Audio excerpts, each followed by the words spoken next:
있는 말씀을 가지고요, 우리에게 필요한 네 가지 지혜, 우리에게 필요한 네 가지 지혜라는 제목으로 함께 말씀 나누겠습니다. 저희는 지금 5월부터 6월까지 잠언을 묵상하고 있습니다. 어떻습니까? 잠언을 묵상하면서 참으로 저희에게 주어지는 유익들이 많은 것을 경험하고 계십니까?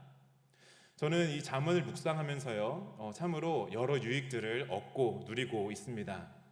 무엇보다 삶에서 하나님이 주시는 지혜의 말씀을 보면서 저의 삶을 반성하게 되는 것입니다. 다른 성경에 있는 내용들과는 다르게 보다 직접적으로 밀접하게 우리의 삶에 대해서 교훈을 주는 이 잠언의 메시지는 분명 저희에게 큰 유익이 됩니다. 세상을 보더라도요, 세상에는 여러 잠언들이 있습니다. 그렇지만 성경이 들려주는 잠언의 지혜가 우리에게 꼭 필요한 것은 세상의 지혜가 가르쳐주는 세상의 잠언이 가르쳐주는 단순히 우리의 태도와 우리의 생각, 우리의 행동을 변화시키는 것을 넘어서서 여호와를 경외하는 대로 우리를 이끌어주기 때문입니다. 그래서 우리는요, 삶을 이 세상보다 더 높은 기준에서 하나님을 바라보며 하나님 앞에서 교정하게 되는 놀라운 은혜를 경험하게 되는 것이죠. 이것이 잠언이 우리에게 주는 큰 유익이라 할 수 있습니다.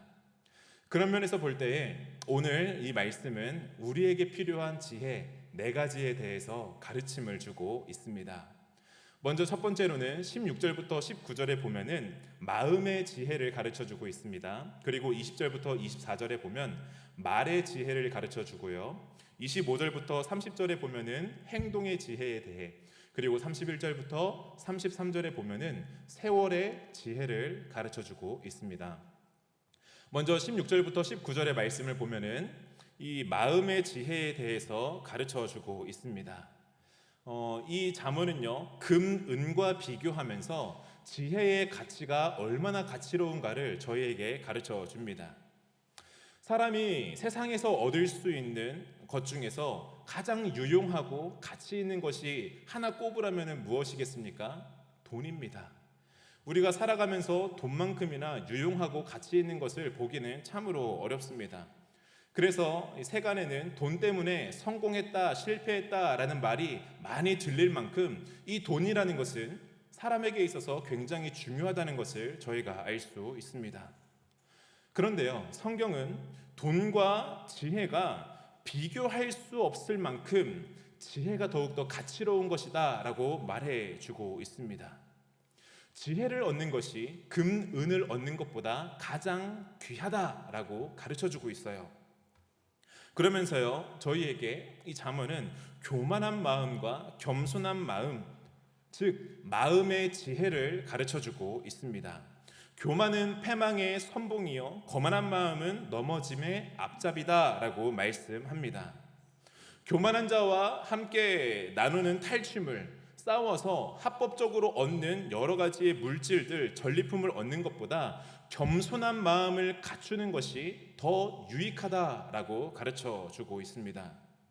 지혜를 얻는 것이 가장 중요하다면서 너희가 겸손한 마음을 갖는 것, 즉 마음의 지혜를 꼭 가져야 한다라고 말씀하고 있는 거예요. 그렇다면 저희는 여기에서 이런 질문을 좀 해볼 수 있습니다. 마음의 지혜를 얻는 것, 교만을 경계하면서 겸손한 마음을 갖는 일이 얼마나 나은 걸까? 과연 어떤 가치를 가지고 있는 걸까? 질문을 해봐야 합니다. 오늘 읽은 17절 말씀에 보면은 그 가치에 대해서 이렇게 표현하고 있습니다. 악을 떠나는 것은 정직한 사람의 대로이니 자기의 길을 지키는 자는 자기의 영혼을 보전하느니라. 마음의 지혜를 갖고 겸손한 마음을 가져서 악의 길로 행하지 않고 정직한 길로 행하는 자는 무엇을 갖는다 말씀하고 있습니까? 영혼을 보존한다 말씀하고 있습니다. 생명을 지킬 만한 가치가 바로 마음의 지혜에 있다는 것을 가르쳐주고 있는 거예요. 지혜는요, 영혼을 보존할 만큼, 생명을 지킬 수 있을 만큼의 가치가 있는 거예요. 성경을 보면은요, 여러 인물들을 통해서 저희에게 교훈을 주는데요, 다윗을 한번 보도록 하겠습니다. 다윗이 살아가면서 아주 치명적인 죄를 여러 번 지었는데 그 중에 두 가지가 있습니다. 먼저는 우리아의 아내 밧세바를 취하고 우리아를 죽이는 죄를 지었습니다. 그리고 말년에 인구 조사를 치르는 죄를 지었습니다. 이때 이 다윗이 죄를 짓게 되는 원인이 어디에 있었습니까? 전장에 나가지 않고 궁전에 거닐면서 내가 이루어 놓은 나라를 보며 흐뭇해하는 교만한 마음이 그 다윗에게 자리 잡고 있을 때에 죄를 범하는 것을 알 수 있습니다. 또 어떻습니까? 말년에는 내가 이렇게 놓은 이 나라를 보면서 얼마나 강대한 나라가 되었는가 조사를 하고 싶은 교만한 마음이 그 마음에 자리를 잡았을 때에 죄를 범하는 것을 우리가 알 수 있습니다. 죄는요, 교만한 마음에서 비롯된다는 것을 저희가 이 다윗의 예를 통해서 잘 알 수 있어요. 그런데 너무나도 감사하게도요, 다윗의 이 죄의 모습들은 거기에서 끝나지 않고 은혜의 자리로 옮겨가는 것을 저희에게 또 성경은 가르쳐주고 있습니다. 이것은 다윗을 통해서 우리가 본받을 수 있는 모습인데요, 다른 다윗이 민첩하거나 악기를 잘 다룬다거나 용감하다거나 용모가 빼어난 것, 이 모든 것을 제쳐두고 우리가 이 다윗이 죄에 대해서 돌이킬 수 있었던 모습을 통해 배울 수 있는 게 무엇이냐? 겸손한 태도라는 거예요. 이 모습을 통해서 우리가 알 수 있는 것은요, 처음부터 완벽하게 무흠하게 죄가 없고 겸손한 사람이 없다는 것을 알 수 있습니다.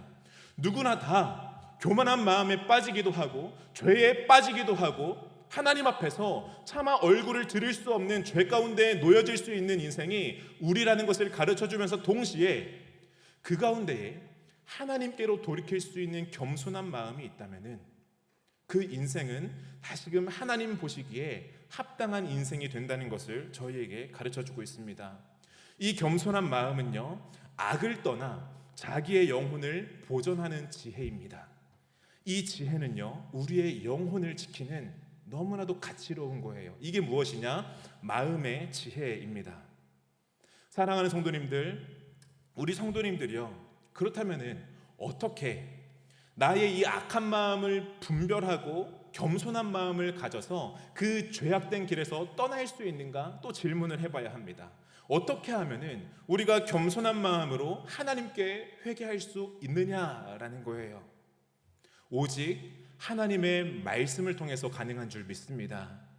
오직 성령의 능력을 통해서 이 일들이 가능한 줄 믿습니다. 다윗은 시편에서요, 이 하나님의 말씀에 대해서 수도 없이 강조합니다. 그 중에 하나를 제가 가지고 왔는데 시편 119편 107절에 보면은 이렇게 말씀하고 있습니다. 105절이네요. 주의 말씀은 내 발의 등이요 내 길의 빛이니이다. 우리가 아무리 악한 길을 걸어간다 할지라도 우리가 하나님 앞에서 나 부끄러워서 감히 얼굴을 들을 수 없는 지경에 이르는 그 악한 길에 처해 있다 할지라도 우리를 그 길에서 돌이키는 능력은 바로 하나님의 말씀에 있는 줄 믿습니다. 주의 말씀이 우리를 바른 길로 인도하기 때문이에요. 주의 말씀이 우리로 하여금 길의 빛을 비추어 주기 때문입니다. 사랑하는 성도님들, 마음의 지혜를 얻으시는 우리 성도님들 되시기를 주님의 이름으로 축복합니다. 그런데 이 마음의 지혜는요, 하나님의 말씀을 통해서 우리에게 주어지는 거예요. 우리의 발의 등이 되고 우리의 길의 빛이 되시는 그 하나님의 말씀을 사모하는 저와 여러분 되기를 주님의 이름으로 축복합니다. 여기까지가 오늘 말씀이 처음 가르쳐주고 있는 지혜입니다. 그런 다음에 우리에게 필요한 지혜 두 번째는 바로 말의 지혜입니다. 말하는 지혜예요. 20절부터 24절에 보면은 지혜로운 자가 갖는 말의 습관과 유익에 대해서 저희에게 가르쳐 주고 있습니다. 지혜로운 자는 어떤 유익을 얻느냐? 좋은 것을 얻고 복이 있고 명철하다 불리고 다른 사람의 학식을 더하게 하고 생명의 샘이 되고 입과 입술이 슬기롭고 지식이 있고 꿀송이 같이 달아 뼈에 약이 된다 말씀하고 있습니다. 온갖 좋은 표현들이 다 여기에 있지 않습니까? 이 표현들이 바로 말의 지혜를 가지고 있는 사람에게 해당되는 복들인 거예요. 이 말의 지혜를 가지고 있는 사람들은요, 어떤 태도를 가지고 있고 또 어떤 결과를 가지고 오는가 20절과 22절에 보면은 나오는데요, 먼저 이런 태도를 가지고 있습니다. 20절 말씀을 한번 보십시오. 삼가 말씀에 주의하는 자는 좋은 것을 얻나니 여호와를 의지하는 자는 복이 있느니라. 말에 지혜가 있는 사람의 태도는요, 삼가 말씀에 주의한다라고 말씀하고 있습니다. 하나님의 말씀을 나의 마음 깊숙이 새기고 조심히 사는 삶을 말해주고 있는 거예요. 이들은요, 여호와를 의지함으로 내가 말하는 것 하나하나 하나님의 말씀을 의지하는 가운데에서 조심히 말한다라고 가르쳐주고 있습니다. 이와 같이 말의 태도, 습관을 가지고 있는 사람은 22절과 같은 결과를 가져다 주게 됩니다. 우리가 함께 22절 말씀을 읽어보도록 하겠습니다. 시작. 명철한 자에게는 그 명철이 생명의 샘이 되거니와 미련한 자에게는 그 미련한 것이 징계가 되느니라. 말의 지혜를 가지고 있는 자, 명철한 자는 생명을 살리는 샘과 같다라고 말씀하고 있습니다. 이것은요, 징계를 가져오는 사람, 곧 벌이 되는 미련한 자와 대조되고 있습니다. 사랑하는 성도님들, 하나님은 하나님의 말씀을 따라 삼가는 사람, 생명을 살리기 원하는 자들의 언어 습관이 얼마나 중요한가를 저희에게 가르쳐주고 있습니다. 이 일은요, 먼저 자신에게 복됩니다. 자신의 생명을 살리는 일로 이루어지게 됩니다. 그러면서 다른 사람도 살리는 일로 나아가게 된다라는 거예요. 이만큼 말은요, 굉장히 중요합니다. 생명을 살리는 능력이 이 말에 있기 때문이에요. 사랑하는 성도님들, 우리 성도님들이 생명샘을 품고 살아가시는 우리 모든 성도님들 되시기를 주님의 이름으로 축복합니다. 말의 지혜를 가져서 삶과 하나님의 말씀을 따라서 사람을 살리고 사람을 세우고 또한 사람을 하나님께로 인도하시는 이 거룩한 언어의 습관이 우리 모든 성도님들께 있으시기를 주님의 이름으로 축복합니다. 이와 같이요, 오늘 잠언 말씀은 우리에게 말의 지혜가 필요하다라는 것을 가르쳐 줍니다. 그런 다음에 세 번째로 우리에게 필요한 지혜는요, 행동의 지혜입니다. 25절부터 30절 말씀에 보면 나오는데요, 사람의 눈으로 볼 때에는 사람의 행동들이 분별하기가 참으로 어려운 것을 저희는 알 수 있습니다. 어떤 사람의 행동이 다 올바른 것 같지만 그 행동이 사망의 길에 이르게 만드는 행동이 있다는 것을 저희에게 가르쳐주고 있습니다. 바로 지혜 없는 행동과 말들이에요. 그러면서 이 지혜 없는 행동과 말을 하는 사람에 대해서 26절부터 쭉 설명해 주고 있는데요, 같이 한번 이렇게 따라가 보면서 이렇게 살펴보면 좋겠습니다. 26절에 보면은 고되게 일하는 자들이 있습니다. 이들은 하나님을 위해서 일하는 자가 아닌 자기의 식욕, 나의 배를 채우려는 욕심에서 비롯된 열심으로 고되게 일하는 자들이라고 말합니다. 그런 사람들은요, 그 입이 더욱더 스스로를 독촉하며 몰아세운다라는 걸 저희가 알 수 있습니다. 행동에 지혜가 없는 사람들이에요.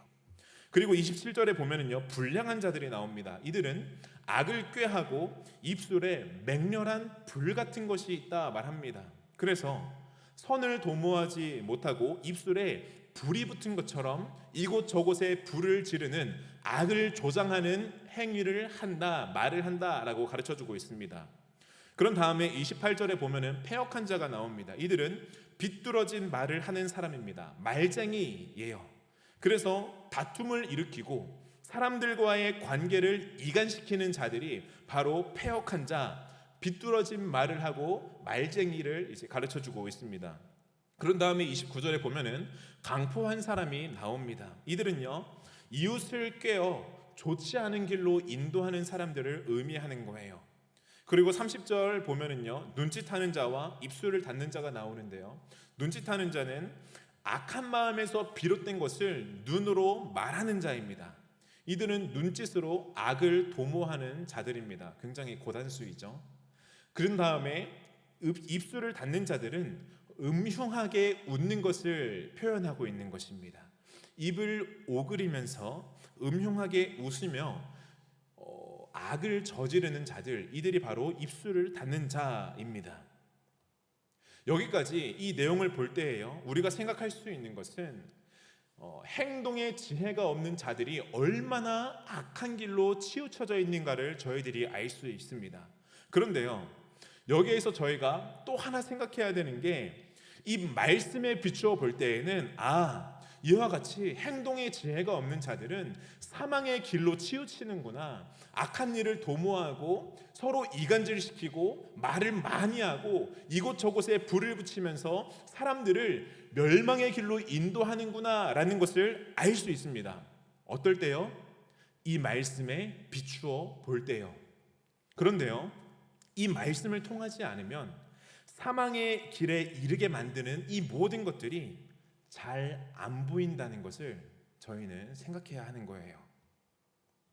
잠언 16장 25절 말씀에 보면은 이렇게 말씀하고 있습니다. 어떤 길은 사람이 보기에 바르나 필경은 사망의 길이니라.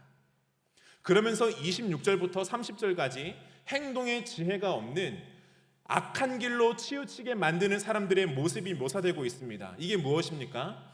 하나님의 말씀에 비추어 보지 않으면은 우리가 이와 같이 잘못된 사람의 행동에 대해서 분별할 길이 없다라는 것을 가르쳐주고 있는 거예요.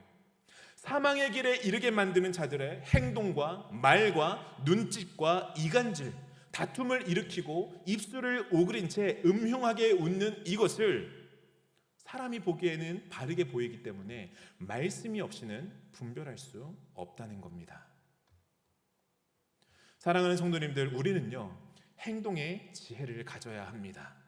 사망의 길에 이르게 만드는 것들을 분별할 수 있는 분별력을 가져야만 합니다. 나의 행동에 대해서도 그렇고요, 다른 사람의 행동에 대해서도 분별할 수 있는 지혜가 우리에게 필요하다는 거예요. 그렇기 위해서는요, 다시 한번 말씀드리지만 하나님의 말씀이 필요한 줄 믿습니다. 하나님의 말씀을 비추어 볼 때에 우리의 행동이 지혜 없는 자의 행동인가, 아니면 행동의 지혜를 가진 자의 행동인가를 분별할 수 있기 때문입니다. 사랑하는 성도님들, 그리고요, 하나님은 우리의 행동의 중심을 보시는 분이십니다. 그 하나님 앞에서 우리는 숨길 것 없이 하나님 앞에서 진실한 모습을 가지고 살아가야 하는 줄 믿습니다. 우리의 행동과 말들이 지혜 없는 행동과 말들이 되지 않기를 간절히 소원합니다. 그리고 하나님이 주시는 지혜의 말과 행동으로 변화되어 가시는 우리 모든 성도님들 되시기를 주님의 이름으로 축복합니다. 여기까지가 오늘 잠언 말씀이 우리에게 가르쳐주는 세 번째 지혜입니다. 그런 다음 마지막으로 네 번째 지혜입니다. 바로 세월의 지혜입니다. 31절에 보면은요, 백발은 영화의 면류관이다 말씀하고 있습니다. 이 지혜와 함께 공의로운 세월을 지내온 자들에게는 어떤 영화가 주어지는가, 어떤 영광이 주어지는가? 백발의 면류관이 주어진다 말씀하고 있습니다. 이와 같은 사람들은 오랜 시간 동안 인내하며 하나님을 경외하는 지혜로 살아온 자들입니다. 사람들은요, 저마다 이 나이가 들어가면서 이 백발의 영광을 얻고 싶어 합니다. 그렇지 않은 사람들이 없을 거예요. 그런데요, 이 노년에 악취나지 않고 지나온 세월들에서 내가 조금은 부족했지만 그래도 남부끄럽지 않은 잔잔한 향기를 풍기는 인생을 살아왔어, 이와 같이 회상하면서 이 노년에 잔잔한 그 영광을 사모하는 사람들이 많이 있습니다. 그런데요, 33절 말씀에 보면은요, 하나님은 저희에게 이렇게 말씀하고 있습니다. 제비는 사람이 뽑으나 모든 일을 작정하기는 여호와께 있느니라. 사람들은요, 저마다 백발의 영광을 사모하면서 인생을 열심히 살아오기를 원하고, 또한 뒤를 돌아보았을 때에 가능한 한 좋은 것들을 떠올리고자 합니다. 그런데 성경 오늘 본문 마지막 말씀에 보면은 무엇을 말하고 있느냐? 제비는 사람이 뽑지만 모든 일을 작정하기는 여호와께 달려있다라고 말씀합니다. 이걸 바꾸어 말하면 백발의 영광은 여호와의 작정 안에 있다는 거예요. 우리가 걷는 이 세월이 지혜의 길인가, 교만과 어리석음의 길인가, 우리가 정하는 것처럼 보입니다. 우리가 이 마음의 지혜를 얻어야지, 말의 지혜를 가져야지, 우리가 행동의 지혜를 갖고 하나님 보시기에 부끄럽지 않게 살아야지 라는 마음을 가지고 살아가지만, 사실은 이 모든 게 다 하나님께서 주시는 은혜라는 거예요. 노년에 얻는 이 모든 영광도요, 우리의 긴 세월의 결과 같지만 우리와 오래도록 동행해 오신 하나님의 흔적에서 비롯된, 하나님의 일하심에서 비롯된 이 세상에 있는 어떠한 보화, 영광과 열심으로는 결코 얻을 수 없는 하나님이 주시는, 전적으로 하나님께 달려있는 면류관이라는 것입니다. 사랑하는 성도님들, 세월의 지혜는요, 바로 이 하나님을 인정하는 데에서 시작되는 줄 믿습니다. 우리가 지금까지 열심히 최선을 다해 살아왔지만 그 모든 최선 가운데에 우리와 동행하신 하나님을 인정하는 것, 우리의 모든 삶을 이끌어 가시는 우리의 모든 것은 다 하나님의 은혜라는 이 고백, 이것이 바로 세월의 지혜를 얻는 시작이라는 것입니다. 사랑하는 성도님들, 말씀을 맺도록 하겠습니다. 오늘 말씀은요, 우리에게 4가지의 지혜가 필요하다 가르쳐주고 있습니다. 먼저 마음의 지혜를 얻는 것입니다. 하나님 보시기에 교만한 마음을 가지지 말고 겸손한 마음으로 하나님을 인정하며 하나님을 경외하며 우리의 부족함 가운데에서 온전하신 하나님을 바라보며 나아가는 겁니다. 마음의 지혜가 우리에게 필요합니다. 두 번째로는 말의 지혜가 우리에게 필요합니다. 이 말은요, 사람을 살리는 생명샘과도 같은 능력이 있습니다. 우리 모든 성도님들이 생명샘의 이 말, 언어의 습관을 가지시기를 주님의 이름으로 축복합니다. 세 번째로는요, 행동의 지혜입니다. 우리에게 악한 행동으로 이 하나님의 말씀이 없어서 분별하지 못한 채로 그저 악한 행동으로 치우치는 행동이 아니라 하나님의 말씀에 비추어 보면서 우리의 행동을 분별하고 하나님이 보시기에 지혜로운 선하고 좋은 행동을 우리 모든 성도님들 가지시기를 주님의 이름으로 축복합니다. 마지막으로 세월의 지혜입니다. 우리 모든 성도님들이 나의 나된 것은 다 하나님의 은혜입니다. 나의 모든 세월에 하나님이 동행하심으로 인해서 내가 백발의 면류관을 사모할 수 있습니다. 이와 같은 세월의 지혜를 사모하시는 우리 모든 성도님들 되시기를 주님의 이름으로 축복합니다. 우리 함께 찬양하고 기도함으로 나아가기 원합니다.